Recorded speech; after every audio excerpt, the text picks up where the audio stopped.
is how the Taliban foot soldiers celebrate their first anniversary of coming to power of the Islamic Emirate of Afghanistan. I am here at the Ahmad Shah Massoud Square in the heart of Kabul. This commemorates the achievements of Afghanistan's leader who fought against the Taliban in its first incarnation before it came to power, which all ended very unfortunately in 9/11. But this is a square in the heart of Kabul. I'm not sure that anybody understands the significance of the Ahmad Shah Massoud Square because Mr. Massoud fought against the Taliban all his life. But here the Taliban have commemorated today the foot soldiers, and exactly a year ago the Taliban rolled into Kabul without firing a shot, took Kabul as the ancien regime of the former President Ashraf Ghani fled with its tail between its legs, not looking back at all.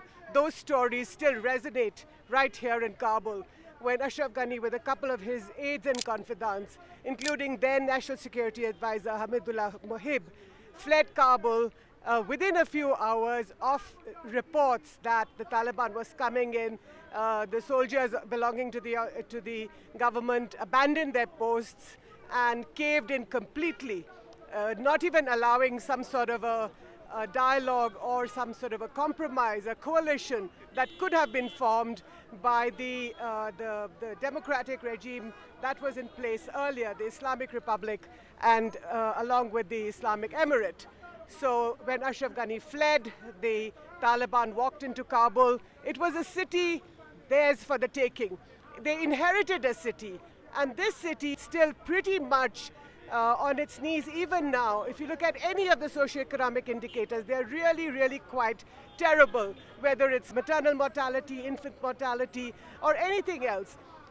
Remember that no country in the world has recognized the Taliban officially, including the United Nations, but several nations, their missions are opened right here in Kabul. India has a small technical mission, but we still call it a technical mission, although now it seems that it's going to be upgraded. But the Taliban has a very, very long way to go. You can hear the slogans in favor of the Amirul Mu'mineen, which is the supreme leader. He lives in Kandahar. He hasn't shown his face here in Kabul, not for the first anniversary or for any of the events in the run-up to this big day for the Taliban. His son, Mullah Yaqub, who is the defense minister, he is in Kabul, naturally, along with the other senior leaders of the Taliban. But what is interesting is that just under a fortnight ago, the Al-Qaeda chief, the senior leader of the Al-Qaeda, Ayman al-Zawahiri, was killed right here, not far at all from this square, from the Ahmad Shah Massoud Square in the heart of Kabul. It's called the Wazir Akbar Khan area. But nobody wants to talk about these issues at all. They're all saying that he was not here, they don't know where he is. So these issues will still remain right here in Afghanistan. It's, after all, just their first anniversary, and as people say, that so many issues need to be figured out, especially on women's rights, on equal rights for women, young girl children not being allowed to go to school beyond class 6. A lot of people very unhappy about that, because remember, this is a different Afghanistan. This is not the Afghanistan of 1996 when it took power in 1996, and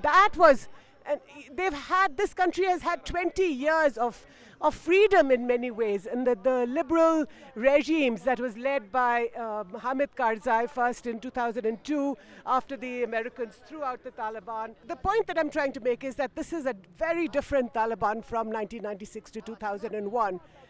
They have had the experience of 20 years, so they really cannot obliterate those achievements of those 20 years when Hamid Karzai, Ashraf Ghani, Dr. Abdullah, these senior leaders who are in power. And because they can't obliterate those achievements, this Taliban will be forced to moderate its own very, very harsh and extreme measures that are called for or allegedly called for in the Sharia, because as you know, there are several interpretations of the Holy Quran, and even leaders of the Taliban admit that that what is being done, off the record of course they will admit it, that what is being done is not right. आपका नाम क्या है? محمد عمر. محمد عمر. क्या करते हो आप? بچے کہتے ہیں مجاہد امام. جہاد کر رہے ہیں مجاہد ہے. مجاہد. کیا عمر کیا ہے؟ عمر 14. 18 سال 18 سال اس کو عمر. کتنے سال سے ہے مجاہد؟ 3 کالا 3 سال سے جہاد کر رہے ہیں. تو کیوں بنا مجاہد؟ ولی مجاہد جوڑ سو ځکه وطن باندې مغو یرغل کړو امریکایانو. امریکہ جو ہے قبضہ کیا ہوا تھا, اس کی وجہ سے جہاد کے لیے جو ہے کھڑا ہو گیا. تو اس کی ماں کو معلوم ہے کہ یہ مجاہد ہے؟ معلوم ہے اس کو مجاہد ہے, وہ معلوم ہے اس کے لیے, معلوم ہے اس کے ماں. تو یہ فدائین ہے کیا؟ تو فدائی ہے. نوم یې ورکړی خو راونه وته. فدائی کے لیے نام دیا تھا لیکن نام نہیں آیا, نمبر نہیں آیا اس کا. نہیں تو یہ فدائی بھی کرتا تھا. نمبر کیوں نہیں آیا؟ بات یہ ہے کہ ادھر جو ہے ہر مجاہد ہر طالب جو ہے اس اپنا ملک اور اسلام کے لیے اپنے آپ کو قربان کرتا ہے, اس لیے زیادہ تعداد ہے, اس کا نمبر نہیں آیا. تو یہ سب کو پتہ ہونا چاہیے کہ ادھر جو قبضہ کر رہا ہے اور قبضے کے لیے آتا ہے تو ایسا جوان ہمارے ساتھ ہے, بلکہ ایسا جوان نہیں پورا افغان جو ہے اپنا آپ کو قربان کر سکتا. ہم تو میرا نام ہے سید حکیم, ہم مجاہد ہے افغانستان میں, ہمارے اس ملک میں خدمت کرتے ہیں. اس ملک کی خدمت کرتے ہیں؟ ہاں خدمت کرتے ہیں. کس طریقے سے کرتے ہیں؟ کرتے ہیں وہ لوگوں کا محافظت کرتی ہے, اس کا سرکشا بھی کرتی ہے. یہ افغانستان میں جو مشکل ہے اس کے لیے ہم اٹھ گئی ہے کہ خدمت کرے اپنے لوگوں کا.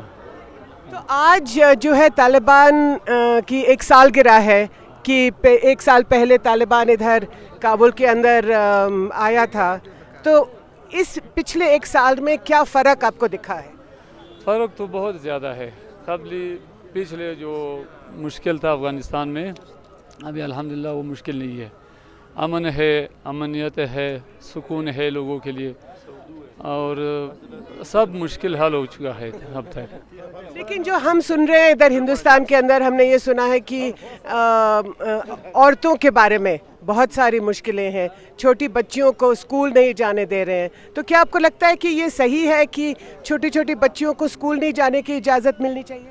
یہ مشکل تو قریب حل ہوتا ہے, حل ہوں گا. کوئی یہ مشکل ابھی تو نہیں ہے, حل ہونے کے راستہ نکالتا ہے ہمارا بڑا جو ہے.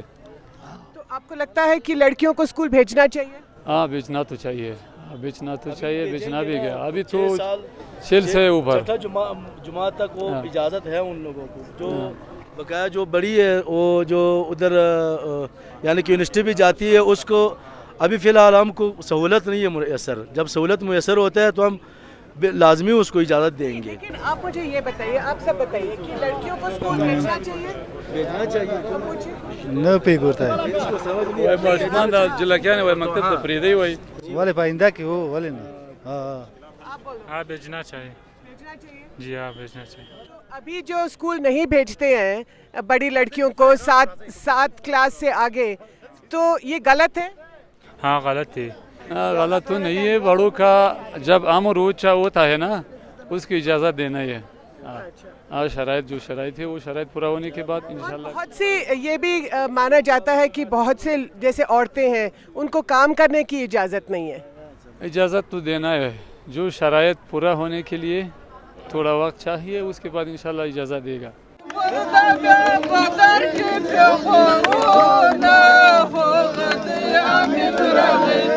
Over at the Wazir Akbar Khan Hill, a few kilometers from the Ahmed Shah Massoud Square, several people are celebrating the day by dancing the traditional Pakhtun dance called the Atan.